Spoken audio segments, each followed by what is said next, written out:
How excited can a pirate be? Very. Very? Okay. I would say they're excitable, yes. That's true. That's true.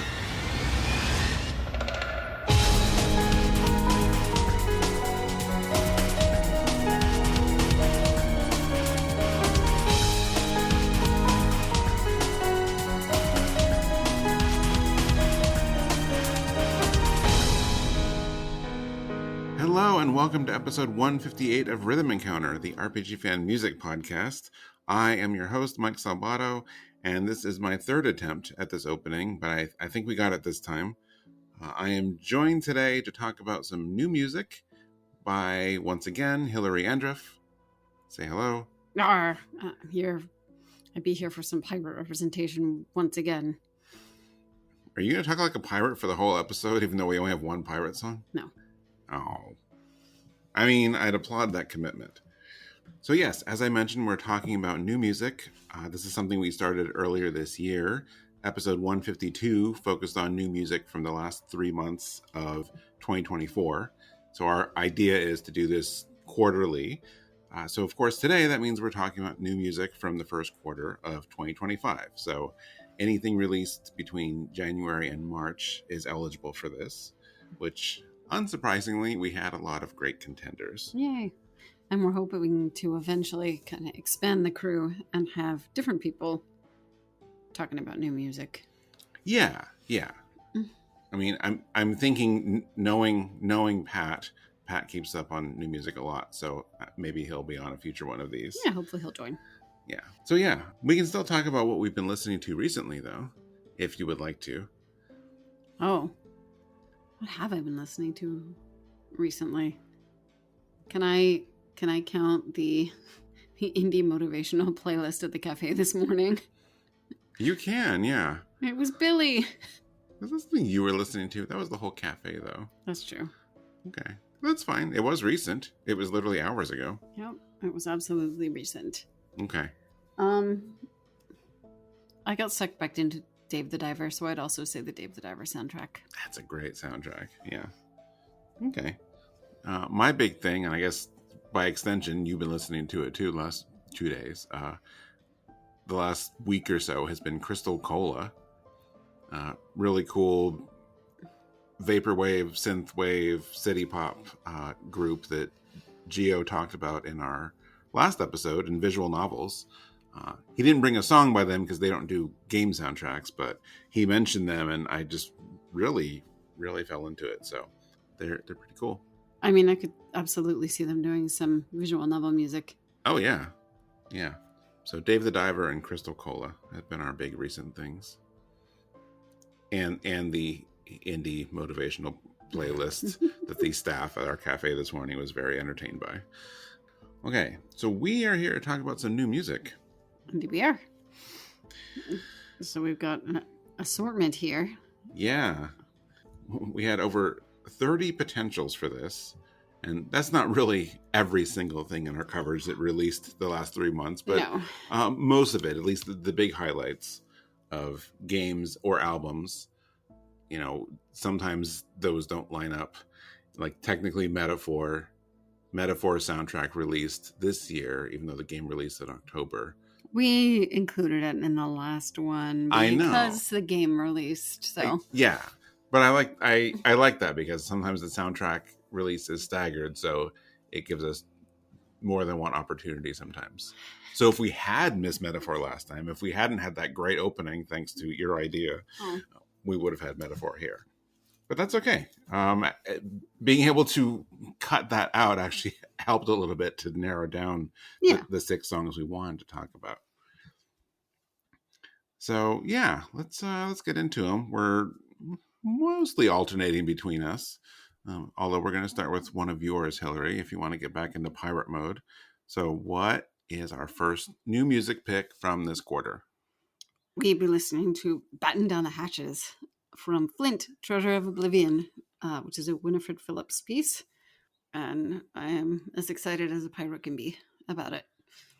How excited can a pirate be? Very. Very? Okay. I would say they're excitable, yes. That's true. That's true. All right. Well, let's get excited for this and go listen to Batten Down the Hatches.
We're still on the peach, right? Or no, we're not on the peach. Okay. We're on the 2 circles. Yes. We're on the Venn diagram. We're on the Venn diagram. The overlap of classical training and pirate music. Yeah. Well, I mean, you should start with that, actually, for a description of Flint, because, you know, that really is Winifred Phillips right there. Like, it's very obvious that she has incredible orchestral chops from her previous work, you know, God of War, all sorts of really, really big titles. The Wizardry soundtrack she did that we talked about recently. Yeah, and that kind of showcased, I think, a little bit of quirkiness and fun and ability to get, I don't want to say like genre music, but it is kind of a little bit genre music, right? It's very D&D. It's very like we're in a fantasy world and less just like straight up orchestral, cinematic, whatever. Right. And it's really, really good. And I think Flint also fits into that category. Just pirates instead of general fantasy. But I really, really like this whole soundtrack. And I suggest reading the review for it because that's what convinced me to bring it on. And it's actually not a long listen. It's surprising. I think it's like around half an hour. So it's a short soundtrack. And I picked this song in particular because I did feel like it has some interesting instrumentation that kind of showcases what Winifred did to kind of create the piratey feel. Mm-hmm. But also it's a good sample of the soundtrack as a whole at the same time. And I just like the idea, you know, batten down the hatches. I think it's I can really picture preparing for like a battle or whatever you're trying to do in the game. Or a storm. Yeah, most likely. But really high quality stuff and not a huge time investment. So, highly recommend. The soundtrack or the game? Is the game shorter too? That is actually a good question. I don't think it's a long game. Okay. But I'm talking about the soundtrack. Okay. No, it's cool. I like... It's so hard to... I feel like it's really hard to distance yourself when you're doing any kind of pirate media these days from Disney's Pirates of the Caribbean, just because it was such a huge thing and influential. I'm gonna start humming "He's a Pirate." Yeah, I mean, and the music, like not even just it in general, but like the music was fantastic, and it's really easy to like fall into that because I think that really changed. I don't know if it changed anything. It just do we say it made pirates cool again? I don't know. Like, obviously, I feel like there's been more of a resurgence since then versus before then. So, I mean, it might have been a contributing factor, and it's a really good score. So it I'm is. sure it didn't hurt. It is. So it's like I'm not even technically drawing a comparison. I think it's impressive that like it's really easy to like get into that pirate mood. And again, I'm talking about beyond just the music, the visuals and the themes and whatever it is of a game or a movie, and like be like, oh, I can see this was influenced by this, but like I don't get that here. Like it does have its own identity, which is important. It still has that sense of adventure, but it's very cool. I want to listen to more of it because I've only listened to this one song, but it convinced me. It convinced me that there's some good stuff here. Yeah, I mean, I appreciate the fact that it can lean into the tropes a little bit, but it's still stand on its own, and it's unique from the, you know, stereotypical, kind of what we'd expect for pirates. Yeah, and I think Mark pretty much liked it. Oh yeah, that game wasn't super on my radar, but I'm glad he reviewed it. So, and I'm glad that you brought this one on. It's very cool.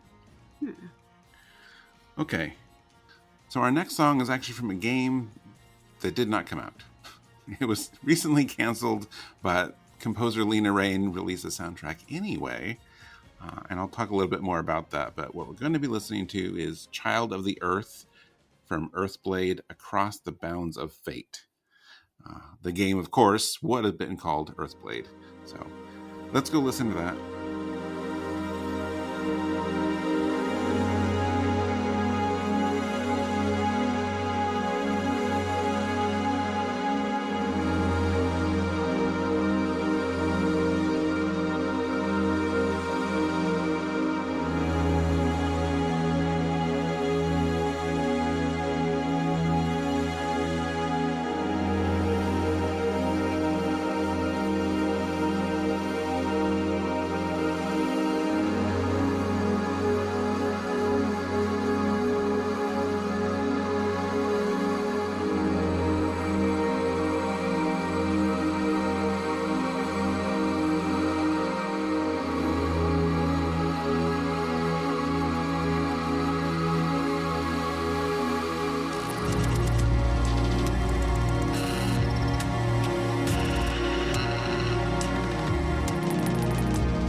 All right, so that was Child of the Earth. So I mentioned a little bit, like, if everyone listening knows this, then, I don't want to take too long, but maybe you don't. But in late 2022, the developers of Celeste announced Earthblade, and it was going to be this really cool looking pixel art RPG. But then at the end of 2024, they put this long post up on their site announcing that they unfortunately had to cancel it. Development wasn't going the way they wanted. It was one of those situations, and I'm sure a lot of us have been in that situation where, like, maybe you're working on whatever it is. It doesn't have to be a game. It could be a project. It could be a research paper. And like maybe the direction you're going is just not quite working, but you keep trying to push and get through, and you try these things, and it just sounds like it wasn't going the way they wanted, and it was really just making them miserable. So it's very sad. It's too bad it wasn't working for them, and obviously it was a hard decision to cancel it, but it sounded like it was in their best interest to do that. Right. It sounds like it was the right decision at the time, and yeah, like refocus and just start fresh with something else. So Raine was going to do the soundtrack for this game, and in fact had worked on it and put together a bunch of music, but once it got canceled, she released a collection of the music she had made. And even though the game didn't come together, I mean, she talks about this on her Bandcamp page, that she assembled this album just in a way that, kind of like it was an actual soundtrack that released. Like, a lot of game soundtracks are set up in the order that you hear songs in game, or some, to follow the progression of the game musically. So she put it together in a way that she thought would make sense for that. So it's not a huge album. It's very short, but I'm very happy that she released it.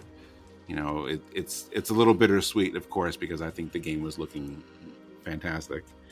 Did I already say fantastic? Whatever. The game was looking good. So, but I'm glad we have this. It's a cool little something that we got out of it.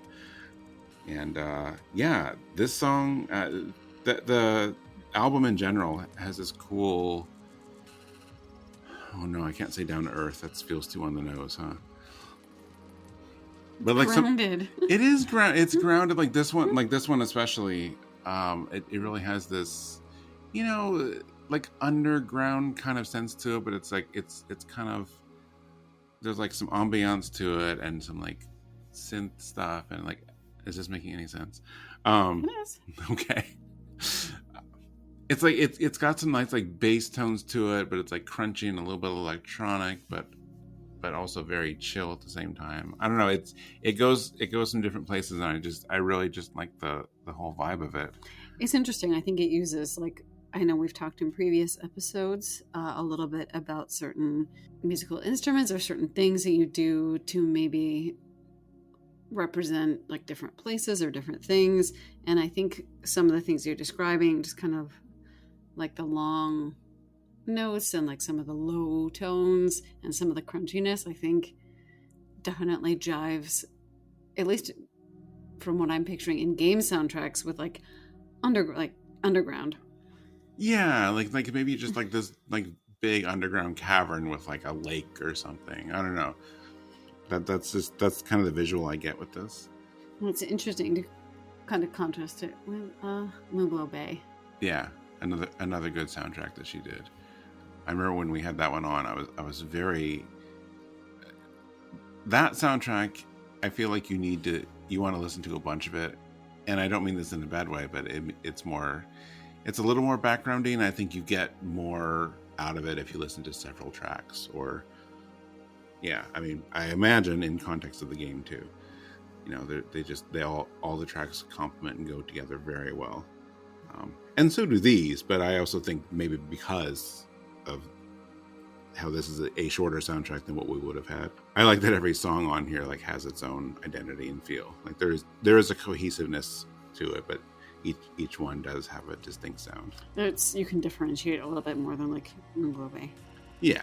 But I mean, I guess it doesn't matter because we'll never see it, but like it makes you wonder what would have happened. Like, would this have been like an area theme or something. So it's been like a main theme, and maybe there could have been a twist on it for like battles, or maybe like a lighthearted one, or maybe a cutscene version using similar motifs. This sounds like it's very much like a games that weren't kind of scenario going on here with this game. But yeah, it honestly, listening to this makes me very grateful that we did get the soundtrack so much. Yeah, because that's not something you can say for most canceled games. Yeah, actually. You know, usually once a game is canceled, it's like you don't get anything. If you heard any music, it was just in like some low res trailer that got leaked somewhere, and like that's all there is, and you never know. So to have an actual finished product, basically, like, you know, these aren't like demo versions or anything that weren't unfinished. These sound like finished songs. So yeah, I'm happy we did it. I'm really grateful that she released this. Yeah. And I think this is the one where we were listening and kind of comparing impressions, and I mentioned like the overtones, if I'm not mistaken, and that's a really cool effect. I think that also sounds kind of like cavern earthy. Is it like you have the main tones going on, and a lot of them are very steady and kind of longer notes, but then every once in a while you hear an overtone that's like a bit higher. Yeah, which kind of like fades in and out. Yeah, so that's a good one. As always, I'll mention it now, even though I mentioned it at the end, but we always do have links in our show notes for where you can buy and listen. This one is on, as far as I know, I'll check and put any more in the notes that I find, but right now I think it's just on Bandcamp, and she also uploaded it to the whole thing to her YouTube channel for free. But yeah, definitely good. Happy we have that. And our next track, if we're ready. Yeah. Cool. Is also mine. I get to go twice in a row. Yay.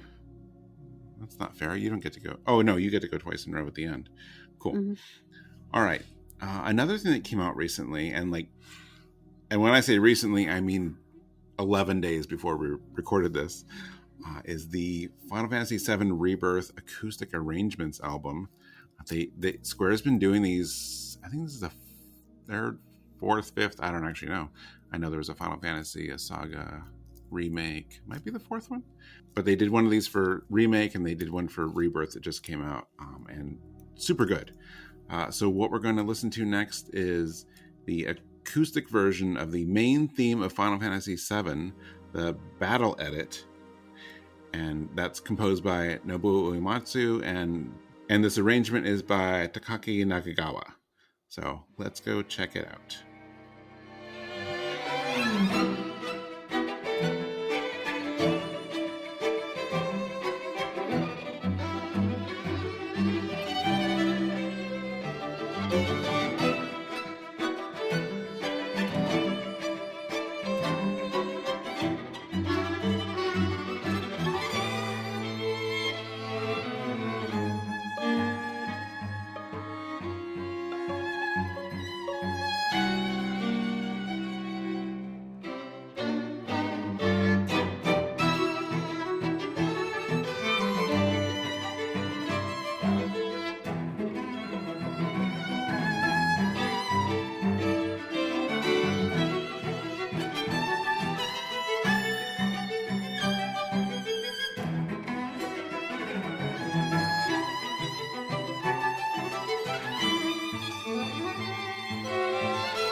really enjoyed this one. I was very torn between this and the acoustic arrangement of Cosmo Canyon, which I definitely recommend checking out as well. But I guess I'm just a sucker for the main theme of Final Fantasy VII, which maybe I didn't realize as much until recently. But one of the coolest things, I think, as much as I need to play more Remake, and we need to play all of Rebirth at this point. Yep. But I've listened to the soundtracks a bunch, and I really enjoy the way they rearranged the music of 7, but also incorporated like all the themes we're used to. The main theme, the battle music, and there's so many variations on it and different versions of it, and it's throughout the soundtrack.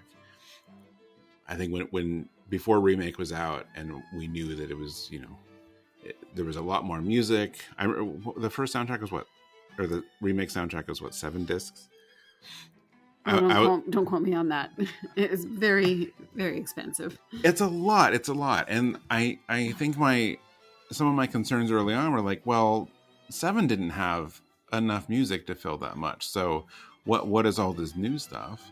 And I'm not opposed to remakes. I'm fine with remakes. I like that there's new stuff, but I didn't know how cohesive it would feel. Like, would it still feel like Final Fantasy VII? Was it the music we knew and then a bunch of other stuff? It's like, no, there are new things, but the themes we're used to, like, it still feels like Final Fantasy VII, and it's just so impressive what they've done for both those games musically. Yeah, and I feel like the soundtrack can actually clue you in. Like, it's a good mirror for kind of the approach they took to the game, right? As well, because all the important beats, all the important things are there, but there's just so much else woven throughout, and it does meld together really successfully.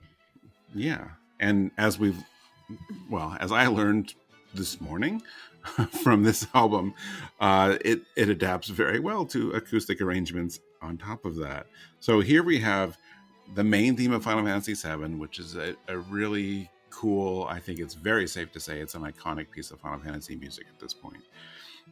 And it's very, I don't know, it just feels like home, if you're like really a big Final Fantasy VII fan. And it's relaxing, and it's calm, and it's melodic, and it's whatever. Lots of nice things. So then we have the main theme blended with and turned into a battle theme. And then we get this album where we take this song that was tuned up for a battle theme, but then sort of tuned down anyway to be an acoustic version of that.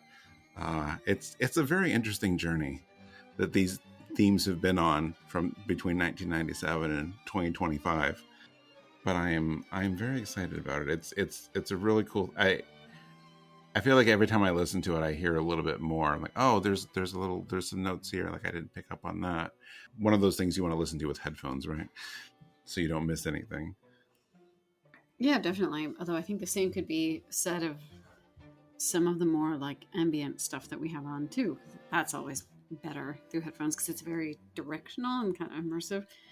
But I mean, anything orchestral too is also directional and pretty immersive. Yeah, that's true. I mean, okay. Well, we can't transition just yet, but that's very true of your next song. Yeah, it is. I also am really excited that it's the strings that they got to play with this kind of melding of battle and the main theme, because it's always very fun for me to hear strings doing the high energy kind of battle-y music, and it sounds to me that at least like there's a good chunk of this song that is a little bit of, it sounds like Those Who Fight, like some of the background of Those Who Fight with the main theme, which I really like both of those pieces a lot, unsurprisingly, but it's just so interesting to listen to this, like you said, because it's part mashup, part just string instrument enjoyment, part nostalgia, and it feels very cohesive. Yeah, I didn't want to say too much about the strings because I knew you wanted to talk about that specifically. Violoncello. We were listening to this earlier, and Hilary correctly identified what was going on in this song, which is a violin, a viola, and a cello. Or as it's listed specifically in the liner notes, apparently is a violoncello. Yep. Fun fact of the day, cello used to have a longer name. Cello is actually an abbreviation, so not sure of the exact pronunciation across history, but it reads like violoncello or violoncello. Okay. I did not know that until very recently. I guess an abbreviation is better. I was calling it a nickname. A nickname? Yeah. Ah, nice. Like how I go by Mike instead of Michael. Right. It goes by cello instead of violoncello. Okay. Well, I didn't make that transition easy. So, Citizen Sleeper? Yep, so an entirely different solar system. Yeah. We have Citizen Sleeper here, too. If I had picked that Cosmo Canyon Planetarium song, that would have been given you a good segue. That's okay. Okay. Yeah, so my next song is from Citizen Sleeper 2. It is called A Different Sun, and the composer on those soundtracks is Amos Roddy. Let's go listen.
So, Citizen Sleeper, just a little bit of background, and you can help me with this a little bit too. This is in kind of futuristic sci-fi category. A very neat little pair of games, very neat little universe.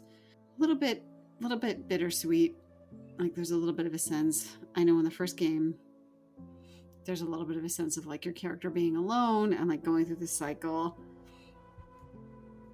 But in the second game, it's actually a little bit more expansive, and apparently there's a little bit more interaction with like other people and different places to go. And I think I'm saying all that because listening to this music, you get the sci-fi for sure.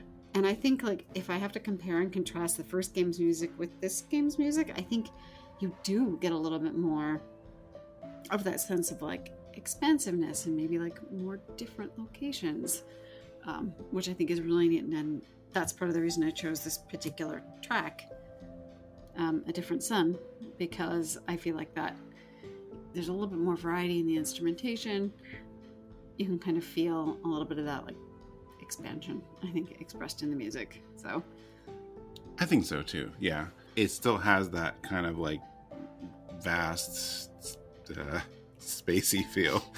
I don't know. It just feels very open, like just the soundtracks in general, leaning a little bit towards like, the electronic and ambiance. But I do think that what I've heard of the sequel soundtrack, it feels a little more full.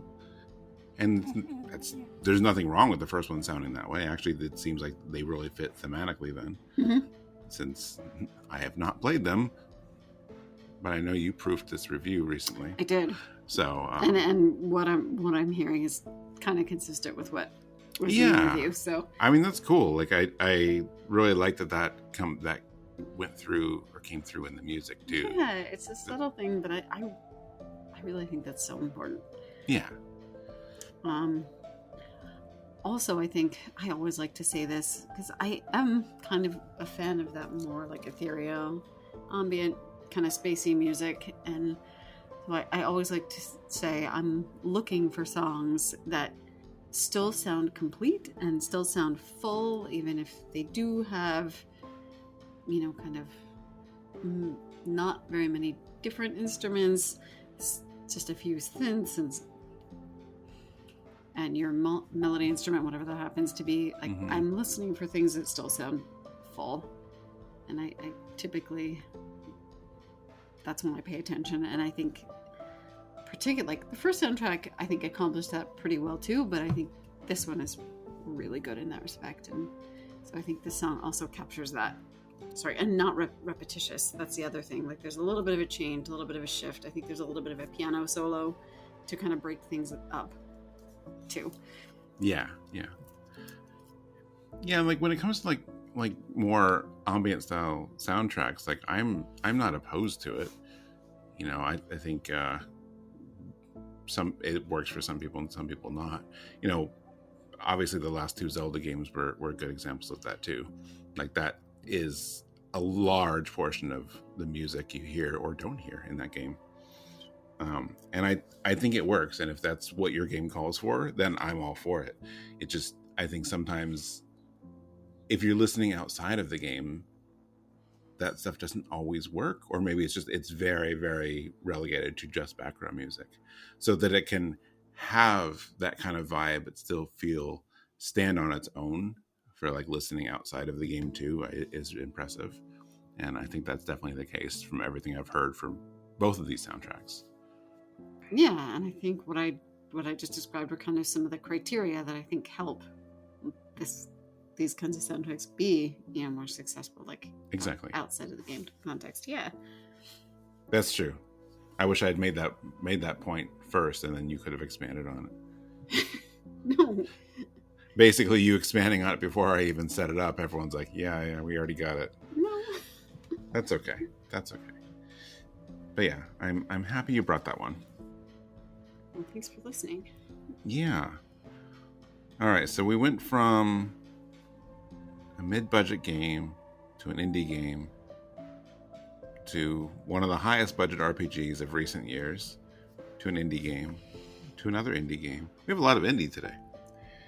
So Our fifth song today is from Urban Myth Dissolution Center.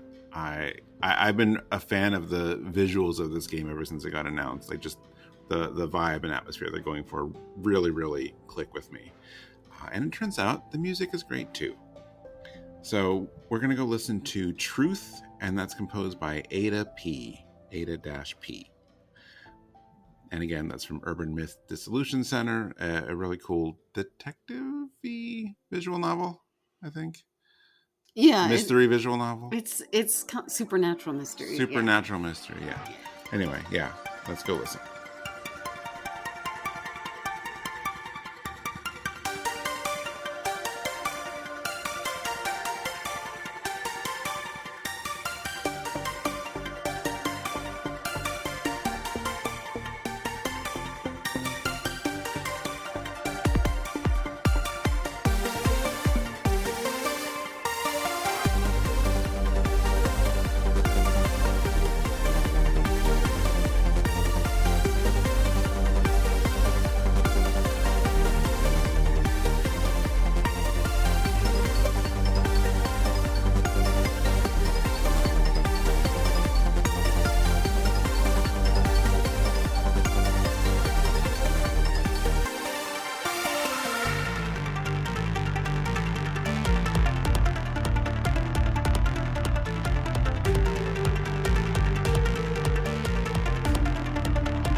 All right. Do you feel like you now know the truth? Yes, but I'm still determining if I'm able to handle the truth. Ah, okay. I wasn't technically making that reference, but thank you. I mean, knowing the truth and handling the truth are two different things, and I think that's musically embodied in the song. I can kind of feel the conflict of like finding something out and then having to wrestle with it. That's true. So if you haven't seen this game, it has a really cool, I mean, I feel at this point we're all used to like a lot of really nice like pixel art in games, and this is pixel art, but it's like specifically a lower resolution pixel art. Like it's not just that it has nice pixel art, but it feels like it's very much something from another time, but like a modern take on it. Like it has chunky pixels. It's beautifully done. Yeah. I mean, it looks great, but I really love it when you have that visual, but then you have music that sounds like it the music fits too. Like it's another one of those things where it doesn't just sound like straight up chip tunes like of that era. It doesn't sound like an 8 or 16-bit song. It has some of that, but it still has some more like modern touches to it, and it's great. It's just that, again, I know I described one of our songs today as a little bit crunchy, but this one has that too. This soundtrack definitely has that, again, with modern touches, and it's such a fun listen. This one, I don't know the context outside of seeing some comments on this song that I guess it's like a big reveal or a moment, which of course fits with the name. It seems like it's a pretty satisfying part of the game, narratively, which I probably could have inferred from the song anyway. It just has this like build up and just this just energetic. What's the word? I don't know. It's very satisfying, I guess is a good one. Yeah, I feel like I guess earlier I said I mentioned like understand or like wrestling with the truth or like accepting the truth, something like that. But I really think a better thing would be just kind of like synthesizing, and I think this song has a real sense of like gaining understanding or insight, maybe. Yeah, but in like a really like cool, like punchy way. Definitely. This is maybe the highest energy song we have here today. Maybe it's similar to Pirates. I don't know where Pirates and like Aha Detective Moments rank. I don't know. Next to each other. Why am I only now? Why am I only now in the moment making the Phoenix Wright connection? Oh. Yeah, whether not detective in that case. Although it always does amuse me when you have shows or games or whatever as you're like a lawyer or something, but you're also just a detective for some reason, solving the crimes. But just that moment, the moment in that game or in those games when you like present something and like the tide turns and it's musically, I mean, they have such great musical touches for that, and that's the same kind of feeling I get out of this song. So maybe it's a similar kind of moment. It's interesting that you make that comparison with Phoenix Wright, because your lead in Urban Myth Dissolution Center, from what I understand, is a medium, which is why she's employed. Oh, okay. Suddenly employed by the center and like helping them with their cases or whatever they're doing. Oh, well, there you go. And from what I gather, I kind of see little like glimmers of the protagonist in this song a little bit, because she seems to be like a little bit more of the like shy, awkward type, and I think there's a little bit in the game where like people underestimate or like, wait, you're investigating, kind of vibe with her. So it's kind of satisfying to hear this song and the insight that you can sort of feel that maybe she or the center is like having this moment. Yeah, I mean, like your description of her as a character and like the spoiler-free context I heard about like the moment of this.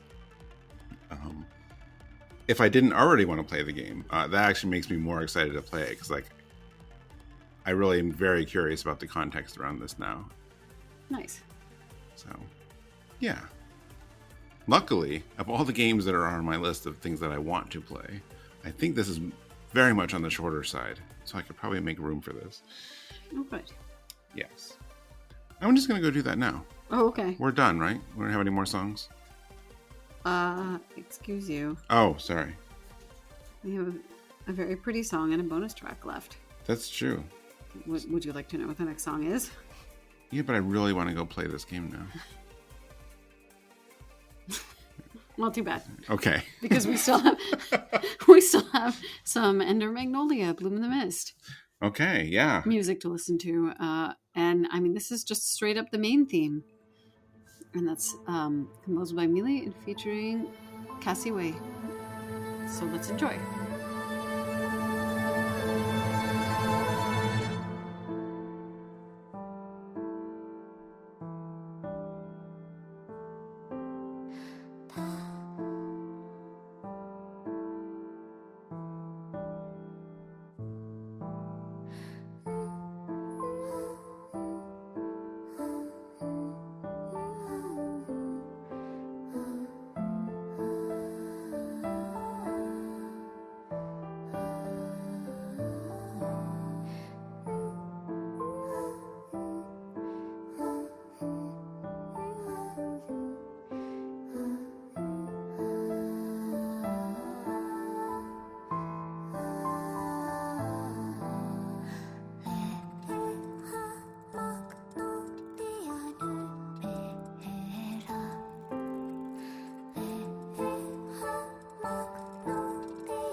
So it just kind of hit me how I have a sequel thing going with my new music. And I know I'm not the one that brought the first Citizen Sleeper on, but I am the one who brought the first Ender Lilies.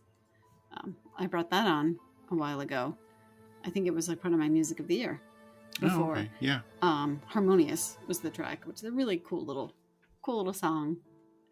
And one of the things I really liked about it was the way it melded vocals and the other instruments, synths, everything going on. And that is continuing. I think they've done a really great job of having a consistent kind of musical message, musical landscape. There's a very particular mood that these games have. I've heard like Valkyrie Profiler, so kind of bittersweet, mysterious. Yeah. And the music, very, very solid, very steady, conveying that, very cool. But this, I think, just takes it to the next level while still being consistent. The vocals are really beautiful and they weave in and out. I think there's even a little more variation in the melody. I think the last soundtrack melodies, not always, but pretty often, were kind of on the simple side with just everything else going on in the musical soundscape. And I think this just strikes such a good balance between the instruments and the vocals, and it has really just a really good musical progression. Kind of swells and then it dies down. So just really well done all around. I think this is a beautiful song. Yeah, that pretty much covers it. Oh, okay. But no, I think that's a good point. Like it's so important for your music to match the tone of the game, and if you get it right, it really enhances it. So when you have games like Ender Lilies and Ender Magnolia, where you're going for this sound that I think Valkyrie Profile is a good comparison. I'm so attuned to like Nier music. It's hard for me not to like make some comparison to Nier here, because you were 100% correct. I thought of that too. Yeah, because it really hits that thing where it's like it's soft and beautiful and sad, but also it's beautiful. So like you're not just like crying listening to it, just that bittersweet sound. Like I am just such a sucker for it, and this is just such a great theme that like conveys that. And again, it just seems like it really fits those games perfectly, and it's just it just makes it better. If you have all of your elements coming together to set this mood, if they all work, that's just ideal, right? Yeah, and I think there's kind of a sense here of like the series musically hitting its stride, I think is how I would describe it. Like there's no drastic changes or like big leaps, but like there's kind of a confidence there and a consistency, and it works very well with the first game soundtrack. Like there's a little bit of a familiarity, and I know that can be like a hard line to walk, like both with the game and musically. When you have a series, you want it to be recognizable, but you don't want it to be samey. Yeah, no, that's tough. Actually, that's a good point. Like you brought two games or two songs for two games that do that, where it's like we want to preserve what we did with this first game in terms of like narrative, gameplay, music, everything, but do more and expand upon it, but still be recognizable. I love that. I love to see all these things like build up and be like, yes, it's like that first one, maybe even a little bit better. As far as I know, the sequel's doing pretty well. I know the first game became a really big success, so I hope they just keep going. Whether they're making another follow-up to this or something else, but like this team seems to really know what they're doing, and I'm excited about it. The review was positive. Yeah. I guess the question is now, when is there going to be another Flint? Is there going to be another Flint? Am I going to have to bring that on later? I don't know. That one I can't tell you. More pirates. I don't feel like a year has gone by where there wasn't at least some kind of pirate game. We had Flint recently. I don't know what I'm even saying. We have Yakuza Pirates right now. We have Yakuza Pirates right now. Before that, was Rogue Waters also 2024 or 2023? Oh, I don't remember. Yeah, I know. There's no shortage of pirates. Yeah. That's fair. So, all right. I forgot exactly when I did this in the last episode, but I'm going to do it now, just quickly to mention. But like I said at the top of the episode, we had a lot of potential here. What we've been doing on these episodes in their show notes is just including a list of other things we considered. So, beyond everything else here, there is a lot of other cool releases in this quarter. I listened to some stuff from Distant World 7. That was their recent Distant Worlds tour that included some new stuff from Final Fantasy XIV. It was the debut of Final Fantasy XVI at Distant Worlds. So that was cool. Eternal Strands, Everhood 2, this Glory of Heracles 3 and 4 soundtrack. Pat was like really big on that. Yeah. It's a series that I feel like a lot of people today don't even know. Like I don't even know. I know of it. So that they released this new album now is really impressive. There was a Persona Live tour last year. They released an album for that, which I didn't even hear that was happening. There's a really cool new Square does these little themed albums once in a while. They're usually like SQ something. Their newest one is #SQ Kawaii Sounds Final Fantasy, and there's one or more tracks from all 16 mainline Final Fantasy games. Just really just cute, I guess is the best way of saying it. Chibi versions. Chibi, kawaii, cute, however you want to describe it. I think some work better than others. But it's a very interesting experiment. So, I will let them do their thing because Square Enix has a long and storied history of just doing strange arrangement albums. And you know what? Sometimes it's really cool. So it is. There was one, I forgot when it came out. It's older now, but like Beer SQ. Some really, really fun arrangements on that one. So yeah. So I'm glad they keep doing that kind of stuff. Go off. Keep creating different takes on things. Yeah. What else? We had the new Suikoden 1 and 2 remaster got a soundtrack, and I know this was discussed in our last episode about visual novels, but some people pointed out it was very interesting that it's this massive box of music that does indeed have the soundtracks for Suikoden 1 and 2, but interestingly, for some reason, also includes the soundtrack to the 2 visual novel Suiko Gaiden games. Oh. Which Konami has said nothing about remastering those, let alone localizing them, because they've never been officially localized. But it's just there in the soundtrack. So maybe there's something to that. Like, I'm not trying to start rumors here or anything, but it's very interesting. I don't know. It's just notable that they're there because they didn't have to do that. Rounding out our list, and obviously there's more of this list. I'm just doing some highlights. But Xenoblade Chronicles X Definitive Edition, as of this recording, came out 3 days ago. There is no soundtrack yet, but I imagine they will do one. And then a notable one because we posted a music video from this a few months ago, but a new arrangement album for Y2K Electric Soul Archives. Some really cool takes on that one. So yeah, check out the full list in our show notes on RPG Fan, and maybe you'll find some other things that you'd like to. Yes, and having said all that, we just kind of made some personal selections from that list of stuff that we thought it would be neat to just spotlight and talk about a little bit. So yeah, there was some personal taste involved. So yeah, so that is our episode. That is our highlights from new music for Q1 2025. We'll be back in 3 months to talk about the next quarter.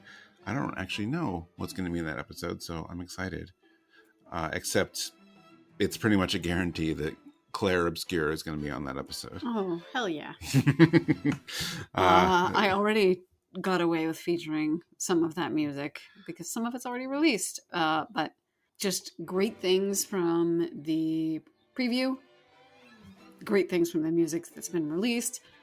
I already know I'm buying that full soundtrack. I don't know when it's going to release, but I'm going to have it. They're really big on promoting the music of this game, so yeah, and you don't see that. You don't often see that, not to this extent. They're promoting. I feel like they're talking about the music almost as much as the game itself. So if that soundtrack doesn't release alongside the game, I'd be surprised. Right.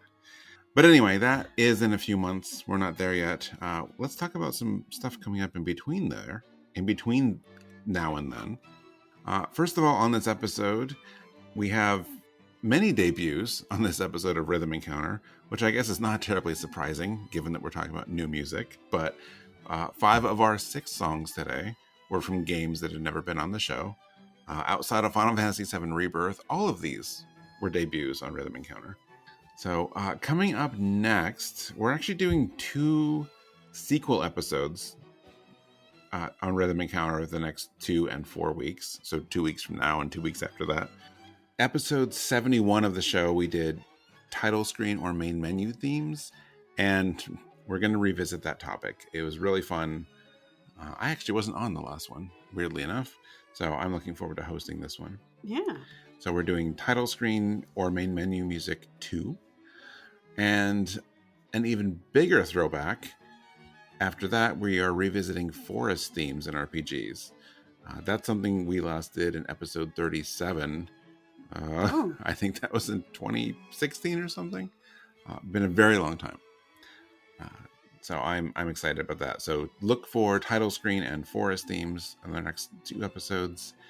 If you have thoughts on this episode, you want to share some of your favorite new music or topic ideas or anything else, you can reach the show and me at music@rpgfan.com. And what is the best way for people to reach you, Hilary? The best way would be my RPG fan email, which is hilary@rpgfan.com. And Rhythm Encounter is, of course, not the only show on the RPG Fan Podcast Network. We also have Random Encounter and Retro Encounter. All of our shows are bi-weekly. Random Encounter posts every other Monday, opposite of our show, and Retro Encounter is every other Thursday. Recently on Random Encounter, they talked about Assassin's Creed Shadows. As of this recording, I haven't heard how our reviewer is faring with that game. I sure hope it's good, because that game got delayed way too many times. But also, beyond Assassin's Creed, they also talked about Wanderstop. That's a cool pairing, so I like that. Over on Retro Encounter, they recently did an episode called The Games That Made Us, which is a tie-in with a feature we're doing. I don't think the feature will be up when this episode goes up, but there will be a feature that ties in with that episode, so be sure to check both of those out. And then a couple weeks after that, they are doing another draft episode. Yeah, they're doing a BioWare draft, and I know everyone who does the draft episodes always has such a great time. So Yep. if you're into BioWare, as I'm sure a lot of you are, check that out. You can find RPG Fan on most social media: Facebook, Instagram, Threads, Blue Sky, Twitter. We have a Twitch. We're on YouTube. We have a Discord. You can find all our social media links in our show notes. You can find us, of course, at rpgfan.com for all your RPG news and reviews and other articles. And lastly, we have the RPG Fan shop. We have RPG Fan merch and our review card collection with Hyperplay RPG. All of that you can find at rpgfan.com/shop. If you have any RPG fans in your life that you would love to buy a gift for, that's a good place to go. I'm not biased. And lastly, if you enjoyed this show, we would love it if you could leave a review or subscribe or whatever other show of support you can do wherever it is you get your podcasts. All that does is help us get word out about the show and get more people listening. So thank you in advance if you can spare a moment of your time to do that. And to close out our show, we are doing a bonus track on our last new music episode. I brought it, so I thought it was only fair, Hilary, for you to do it this time. Thank you. So I couldn't let this episode conclude without bringing on something from Wanderstop because of my deep, deep appreciation for coffee and tea. So the choice this time is Dusk Rush from the Wanderstop soundtrack by C418. Oh, I'm so excited about this. That soundtrack is what, 89 tracks? I think so. It's a large amount of music. Really, really cool. But this was a great choice. I think is good. Nicely, how'd you describe it? Very representative of the vibe of the soundtrack in the game. Yeah, I think so. Yeah. All right. We're going to leave you with Dusk Rush from Wanderstop, and we will see you in a couple weeks for Title Screen Music 2. Bye. Bye.